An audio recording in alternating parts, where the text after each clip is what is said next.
La semaine dernière dans Famille Zéro PU, nous avions rencontré Chantal de Mahina. Très engagée dans la démarche, elle nous a confié ses secrets et ses astuces. Cette semaine, nous partons à la rencontre de Sylvain de FAA. Bienvenue dans Famille Zéro PU.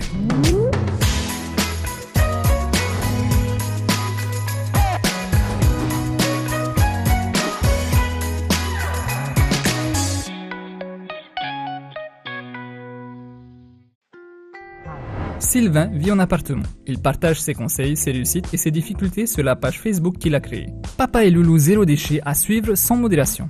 Dis-moi Sylvain, de quoi cette démarche est-elle partie ? Alors, avant d'habiter ici à Fa, dans cet appartement, j'étais en maison à Roué où j'avais déjà un compost. Un compost que je ne gérais pas vraiment, j'entassais simplement mes déchets.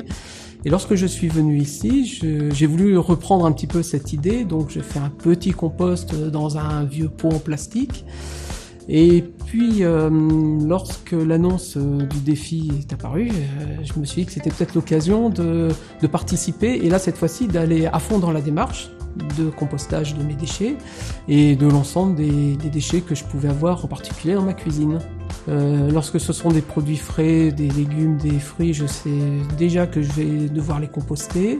Lorsque ce sont des produits qui ne sont pas des fruits et des légumes où il y a des emballages, j'achète en priorité des emballages que je vais pouvoir composter également.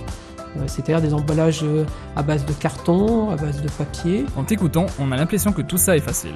Alors, il y a deux types de compostage, en particulier dans un appartement. Il y a le lombricompostage, fait à partir de vers de terre qui se nourrissent des déchets. Et il y a le compostage traditionnel, c'est celui que je fais chez moi. Donc c'est un compost dans lequel on met tous les déchets qui sont compostables et dans lequel il n'y a pas de vers qui mange ces déchets-là. C'est la nature qui opère d'elle-même. Et par contre, il peut y avoir des contraintes qui rendent la chose parfois un petit peu compliqué. Il peut y avoir des pontes d'insectes, de mouches par exemple. Il y a beaucoup de choses à en dire. Et ce que j'en tire, c'est de l'or noir. C'est-à-dire, au bout de quelques mois, c'est une terre qui est forte en nutriments que je peux réutiliser dans mes pots de fleurs pour nourrir les plantes. Du coup, une question me vient en tête. Le compostage, est-ce que ça demande beaucoup de temps ? En fait, on peut faire très simple.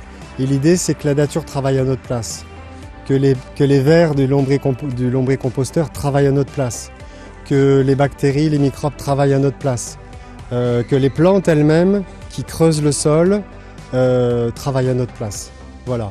En fait, c'est pas à nous de tout faire, c'est pas à nous de tout porter. On doit se mettre au service du vivant. Et si on fait ça, c'est pas tant d'efforts que ça. Vous l'avez bien compris, le compostage est un bon moyen de réduire sa poubelle. Mais pas seulement. Sylvain, qu'as-tu fait de tes serviettes en papier ? J'ai remplacé mon sopalin par des torchons. J'ai remplacé mes mouchoirs en papier par des mouchoirs en tissu. C'est devenu très très compliqué de trouver des mouchoirs en tissu dans les magasins. J'ai essayé au début d'en coudre moi-même. Mais là, il s'agit de trouver la bonne matière. Et malheureusement, le premier essai que j'ai fait n'a pas été concluant parce que la matière n'était pas satisfaisante. Donc, j'ai quand même réussi à acheter des mouchoirs en tissu. Et au final, on retrouve ce qu'on avait tous dans les poches et sur les tables il y a 30 ans. En fait, le défi Zéro Déchet Tahiti a changé les choses. Les choses se sont imposées d'elles-mêmes. Voilà, tout simplement. Et à ce jour, j'ai pas beaucoup de transformation de ma vie, si ce n'est que je mange mieux, souvent pour moins cher. Il me semble que je vis mieux. En tout cas, je fais mieux vivre la communauté en produisant beaucoup moins de déchets. Ça fait 1 mois que j'ai rien mis dans la poubelle extérieure. Mais à part ça, j'ai pas le sentiment d'avoir forcé quoi que ce soit ou d'avoir changé grand-chose à ma vie. Et pourtant, tu as quand même fait un sacrifice. C'était le tabou. J'ai commencé le défi en me disant qu'il allait falloir que je trouve une solution à cette capsule, en cherchant une solution de recyclage. Mais il était hors de question pour moi de remplacer cette capsule par un produit de qualité moindre. Tout naturellement et sans y réfléchir, sans l'anticiper, la décision de le remplacer est venue d'un coup. C'est-à-dire, je me suis dit, comme un fumeur qui un matin se dit j'ai plus envie de fumer, je me suis dit j'ai plus envie de ce produit-là. Et naturellement, je l'ai remplacé par un café moulu traditionnel. Mais voilà, j'ai tiré un trait sur ce café-là et ça s'est fait vraiment là aussi, sans aucun effort. Tout se fait naturellement. Et ta petite fille, Loulou, que pense-t-elle de tout ça ? À l'origine, je pensais que ça serait très facile. Et en fait, c'est le contraire. c'est elle qui a le plus de difficultés, en particulier au niveau de l'achat de tout ce qui est biscuits, gâteaux, confiseries, parce que les enfants sont attirés dans les magasins par ces produits-là, et jusqu'à maintenant on les achetait. Donc faire comprendre à Loulou qu'on va passer à une consommation différente, qui sera pas moindre au niveau qualité, mais qui sera au contraire, mais qui sera différente, c'est un petit peu compliqué. Compliqué, oui, mais cela va en s'arrangeant car même dans les écoles, les enfants sont sensibilisés au développement durable. L'école Ahititera a mis en place de nombreux projets dans le cadre du programme Éco-École. Du CP au CM2, les élèves sont sensibilisés au développement durable. Ce sont les éco-ambassadeurs eux-mêmes qui nous ont fait visiter leur école. Les élèves, accompagnés des enseignants, ont mis en place énormément de choses.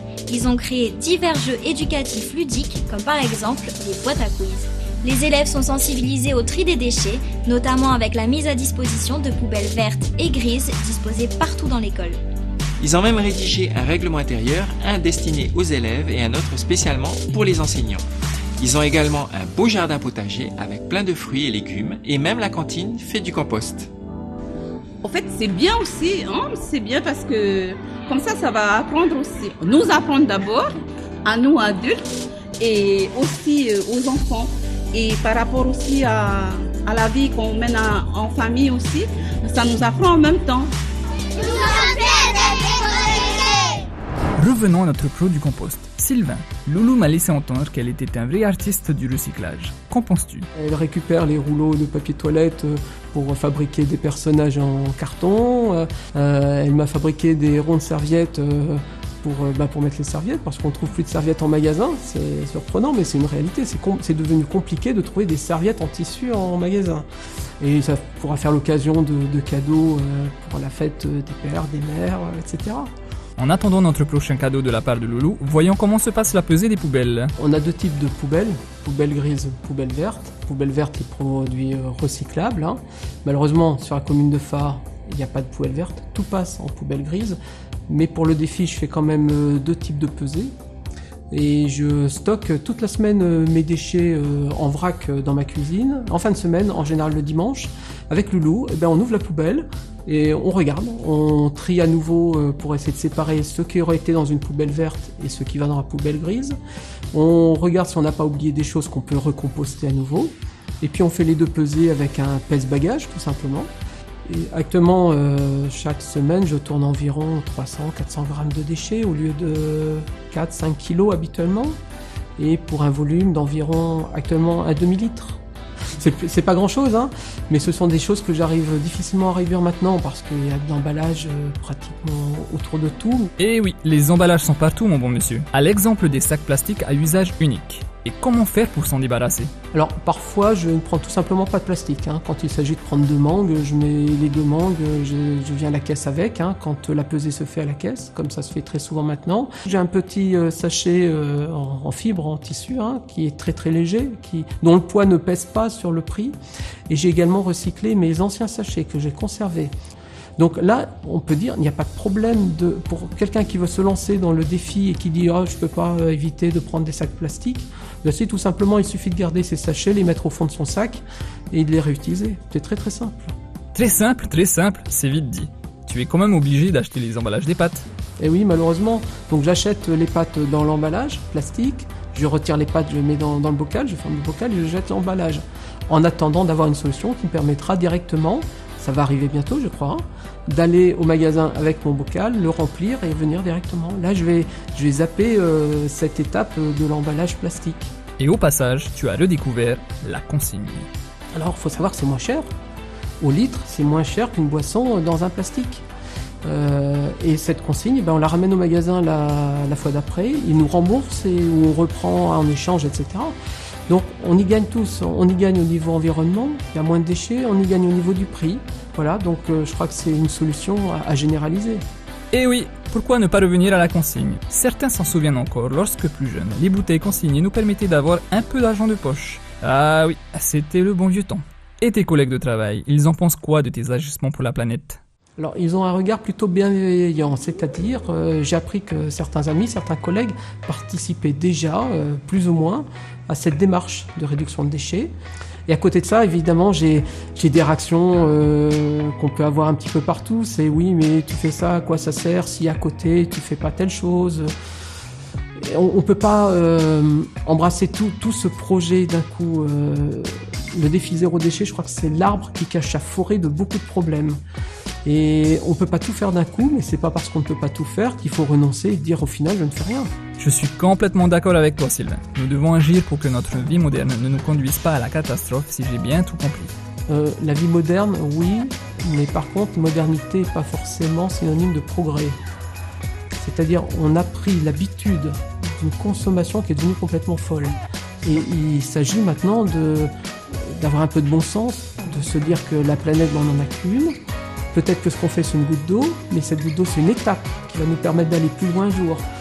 Mais la société, il y a tellement de choses qui vont pas bien qu'il faut que chacun commence à faire quelque chose. Et le peu qu'on fait dans ce défi, c'est le petit quelque chose que nous, on a décidé de faire. Merci beaucoup, Sylvain, de nous avoir consacré du temps pour nous partager ton expérience et celle de ta fille. Nous continuerons à vous suivre sur les réseaux sociaux. À bientôt dans Familles Européennes.